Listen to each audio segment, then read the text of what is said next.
ನಮಸ್ಕಾರ ವೀಕ್ಷಕರೇ, ಎಸ್ಎಂ ಸುದ್ದಿ ಮಿತ್ರ ಚಾನೆಲ್ಗೆ ಸ್ವಾಗತ ಸುಸ್ವಾಗತ.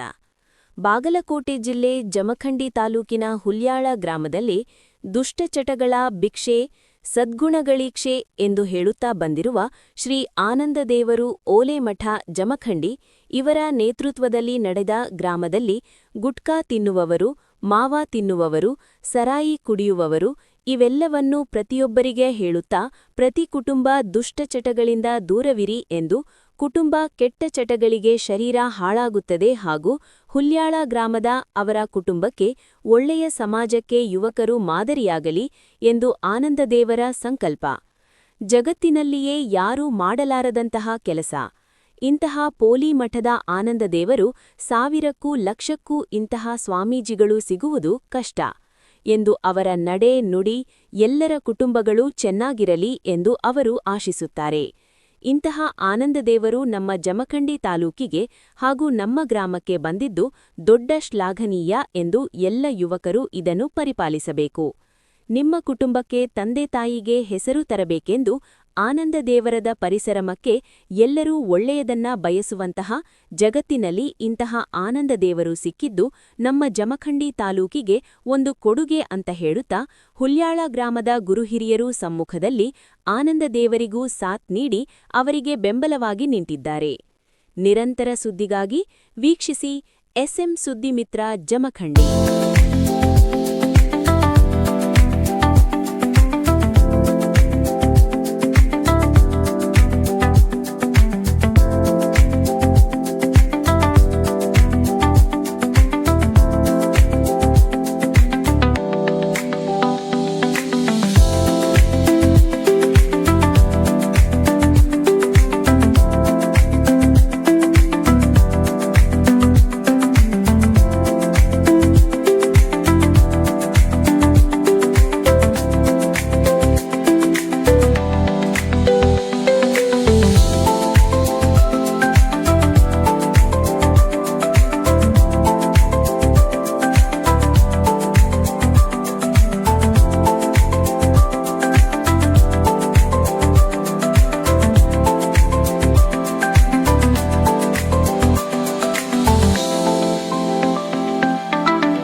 ಜೋರಾಗಿ ಚಪ್ಪಾಳೆ ತಟ್ಟೋಣ. ಯಾಕಂದ್ರೆ ಇಂತಹ ಕತ್ತಲೊಳಗೂ ಸಹಿತ ಪುಣ್ಯಾತ್ಮರು ತಮ್ಮ ಊರುಗಳನ್ನು ಬಿಟ್ಟು ನಮ್ಮೂರಿಗೆ ಪ್ರವಚನವನ್ನು ಕೇಳಕ್ ಬರ್ತಾ ಇದ್ದಾರೆ ಅಂತಂದ್ರೆ ನಿಜವಾಗಿಯೂ ನಾವು ಧನ್ಯರು ಮಾನ್ಯರು ಅನ್ನತಕ್ಕಂಥ ಮಾತನ್ನು ಹೇಳ್ತಾ ಆ ತಾಯಂದರಿಗೆ 3 ಜನ ಹೆಣ್ಮಕ್ಳು ಬರಾಕತ್ತಾರ. ಅಕ್ಕೋರ್ ಬರ್ರಿ ಬರ್ರಿ ಮ್ಯಾಲ ಬರ್ರಿ ತಂಡ್ಯಾಗ ತಂಡ್ಯಾಗ ನೋಡ್ರ ಅಮ್ಮಗಳ ಹೆಸರು ಮಾಡಕತ್ತಾರ. ಕ್ಯಾಪ್ಸಲ್ ಅಂತಲ್ಲ, ತಂಡಿ ಒಳಗೆ ಸಹಿತ ಕೊರೆಯುವ ಚಳಿ ಒಳಗೆ ಅವ್ರು ಇಂಥ ಒಂದು 15-20 ಕಿಲೋಮೀಟರ್ ದೂರ ಆಗ್ತಕ್ಕಂಥ ಊರಿಗೆ ಬಂದಾರಲ್ಲ, ಆ ಎಲ್ಲ ತಾಯಂದ್ರಿಗೆ ಒಂದು ಜೋರಾಗಿ ಚಪ್ಪಾಳೆ ಬರಲಿ ಅಂತಕ್ಕಂಥ ಮಾತನ್ನ ಈ ವೇದಿಕೆ ಮೂಲಕ ಹೇಳ್ತಾ ಅವನ ಸಣ್ಣ ನೆಲಗಳ ಮುಂದೆ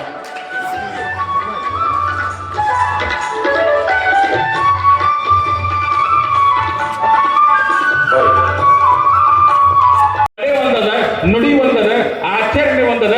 ಈ ಆಚರಣೆ ಪರಿಪೂರ್ಣ ಆಗ್ಬೇಕಾಗಿತ್ತು ಅಂತಂದ್ರೆ ನಮ್ಮ ಮಾತುಗಳಿಗೆ ಕಿಮ್ಮತ್ತು ಬರಬೇಕಾಗಿತ್ತು. ನಮ್ಮ 4 ಜನ ಕಿಮ್ಮತ್ತು ಕೊಡಬೇಕಾಗಿತ್ತು ಅಂತಂದ್ರೆ ಮನೆ ಒಳಗಿರ್ತಕ್ಕಂಥ ತಂದೆ ತಾಯಿಗಳನ್ನ ಗೌರವದಿಂದ ಕಾಣ್ರಿ. ನಾವು ಕಾಶಿಗೆ ಹೋಗೋದು ಅವಶ್ಯಕತೆ ಬೀಳೋದಿಲ್ಲ, ನಾವು ಶ್ರೀಶೈಲಕ್ಕೆ ಹೋಗೋ ಅವಶ್ಯಕತೆ ಬೀಳೋದಿಲ್ಲ.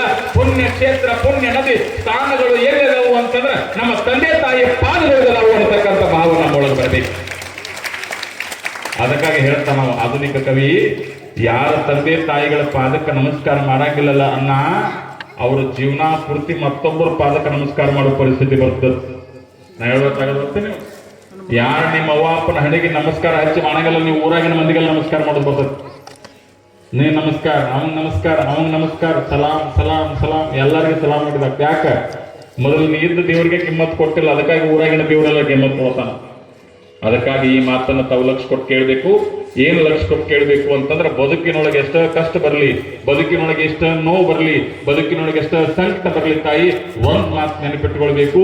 ಮನೆ ಒಳಗಿರುವ ತಂದೆ ತಾಯಿಗಳ ಕಣ್ಣೊಳಗೆ ನೀರು ಹಾಕಿಸಬಾರ್ದು, ಅವರ ಮನಸ್ಸಿಗೆ ನೋವು ಮಾಡಬಾರ್ದು, ಅವರಿಗೆ ದುಃಖ ಕೊಡಬಾರ್ದು, ಅವರಿಗೆ ಕಷ್ಟ ಕೊಡಬಾರ್ದು, ಅವ್ರಿಗೆ ಯಾಕರೆ ಈ ಭೂಮಿ ಮೇಲೆ ಅನ್ಬಾರ್ದು. ನೋಡ್ರಿ, ಅವ್ರು ಹೆಂಗ ಆಸೆ ಪಡ್ಬೇಕು ಗೊತ್ತೇನ್ರಿ ಅನ್ನರ, ಹೆಂಗ ಆಸೆ ಪಡ್ಬೇಕು ಗೊತ್ತೇನ್ರಿ? ಅವ್ರು ಸಾಯ್ತಿರ್ತಾವ, ಎಲ್ಲರೂ ಸಾಯಿದ ಮತ್ ನಾವ್ ಇರ್ಬೇಕಂತ ಬಂದಿವೆ.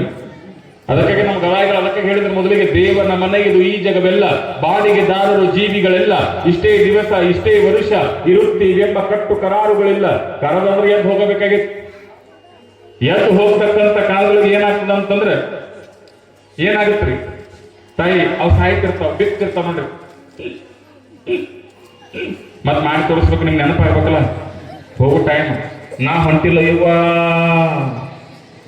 ಅವ್ ಹೋಗ್ತಿರ್ತಾವ. ಅವ್ ಹೇಳ್ತಿರ್ತಾವ ಯಾಕೆ ನಿಂತದ ಅಂತ ಆ ಹುಡುಗ ಕೇಳಿದಾಗ ಆ ಹುಡುಗ ಹೇಳಿದಂತ, ಇದು ಯಾಕೆ ಇಲ್ಲಿ ನಿಂತದ ಅಂತಂದ್ರ ನಿನ್ನೆ ಯಾರ 3 ಮಂದಿ ಮಂಗ್ಯಾನ ಮಕ್ಕಳು ಬಂದ ಈ ಡೆಬ್ಬಿ ಒಳಗ ಹಾವು ಬಂದೈತಿ ಅಂತ ಹೇಳ್ಯಾರ. ಅದಕ್ಕಿದು ಒಂದು ಡೆಬ್ಬಿ ಅಟ್ಟ ಇಲ್ಲಿ ಬಿಟ್ಟು ಉಳ್ಕಿದ ಡೆಬ್ಬಿ ಎಲ್ಲ ಬೆಂಗಳೂರು ಕಳ್ದಾರ ಅಂದ್ರ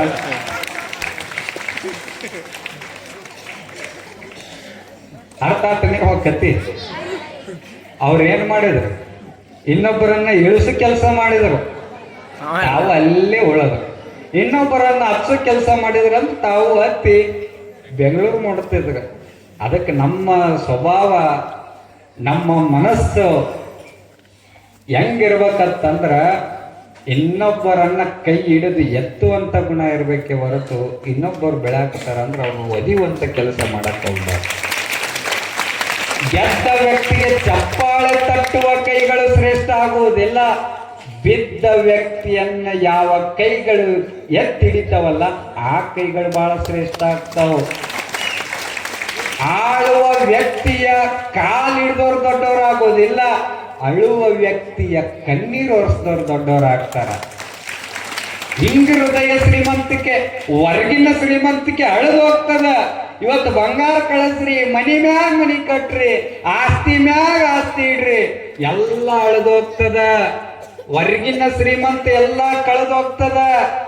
ಆದ್ರೆ ಒಳಗಿನ ಶ್ರೀಮಂತಿಕೆ ಏನೈತಲ್ಲ, ಹೃದಯ ಶ್ರೀಮಂತಿಕೆ, ಅದು ಅಟ್ಟ ಈ ಭೂಮಿ ಒಳಗ ಶಾಶ್ವತವಾಗಿ ಉಳಿತದ ಅಂತಕ್ಕಂಥದ್ದು ನಾವೆಲ್ಲ ಅರ್ಥವನ್ನು ಮಾಡಿಕೊಂಡ ಮುಗಿಸ್ರಿ ಅಂತ ಚಪ್ಪಾಳೆ ತಟ್ಟಾಕತ್ತೀರಿ. ನಿಮ್ಮ ಕಷ್ಟ ನಾ ಅರ್ಥ ಮಾಡ್ಕೊಂಡೇನೆ. ಇವತ್ತು ನಮ್ಮ ಆಳ್ವಾಳ ಸನಾಳದವ್ರು ಬಂದಾರ ಅಂತ ಜಾಸ್ತಿ ಮಾತಾಡಿದೆ. ಇವತ್ತು ನಮ್ಮ ಅವುಗಳು ನೋಡಿ ನಾಡ್ದ ಏನೈತೆ ವಿಶೇಷ ನೆನಪೈತಿಲ್ಲ? ಯಾರ್ಯಾರು ಬರ್ತೀರಿ ಕೈ ಎತ್ರಿ. ನೀವು ಉಳುಕಿದವ್ರು ಬರಂಗಿಲ್ಲ. ಶುದ್ಧ ಆಗ್ತವ ಈ ದಿನ ಇಲ್ಲಿ ಮಾಡಿದ್ ನಾನು. ಬರ್ತೀರ ಇಲ್ಲ?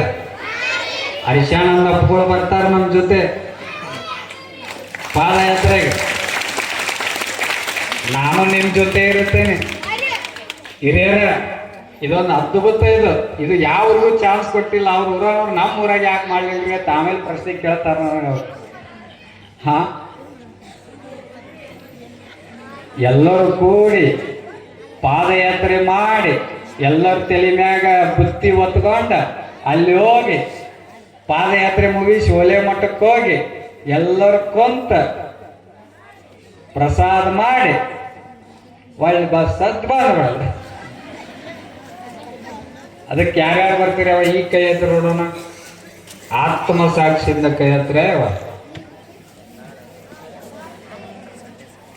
ಕ್ಯಾನ್ಸಲ್. ಪಾದಯಾತ್ರೆನ ಕ್ಯಾನ್ಸಲ್. ಬ್ಯಾಡ ಬೇಡ. ಅಲ್ಲಿ ಅಂತಿರ್ತಾರ ಅವ್ರು ಜಮಖಂಡಿ ಮಂದಿ. ಈ ಉಲ್ಯಾಳದವ್ರು ಊರಾಗ ಇಟ್ಟ ಜನ ಅದಾರ ಅಂತಂದ್ರೆ ನಿಮ್ಮೂರ್ ಮರ್ಯಾದೆ ನೀವ ತಕ್ಕೋತಿರಲ್ಲಿ. ಅದಕ್ಕೆ ನೀವೆಲ್ಲ ಬರ್ತೀನಿ ಒಗ್ಗಟ್ಟಿನಿಂದ ಹೋಗಣ್ರಿ ಎಚ್ಚರ ಅಂತ ತಿಳ್ಕೊಂಡ ಶಿವ ಶಿವ ಹರ ಹರ ಬಸವ ಬಸವ ಅನ್ಕೋತ ಹೋಗಣ್ರಿ ಎಚ್ಚರ ಅಂತಂದ್ರೆ ಎಲ್ಲರೂ ಒಗ್ಗಟ್ಟಾಗಿ ಹೋಗೋಣ. ರವಿವಾರ ಐತೆ ಹೆಂಗಿದ್ರು ಅವಾಗ ಸೂಟಿ ಎಲ್ಲ ಬಂದ್, ಧಾರಾವಾಹಿ ಬಂದ್, ಸಾಲಿ ಬಂದ್, ನೌಕರಿ ಬಂದ್, ಎಲ್ಲ ಬಂದ್, ಬಿಗ್ ಬಾಸ್ ಬಂದ್. ಎಲ್ಲರೂ ರೆಡಿ ಆರಿ, ಎಲ್ಲರೂ ಬುದ್ಧಿ ಕಟ್ಬಾರಿ. ನಾಡ್ದ ದಿವಸ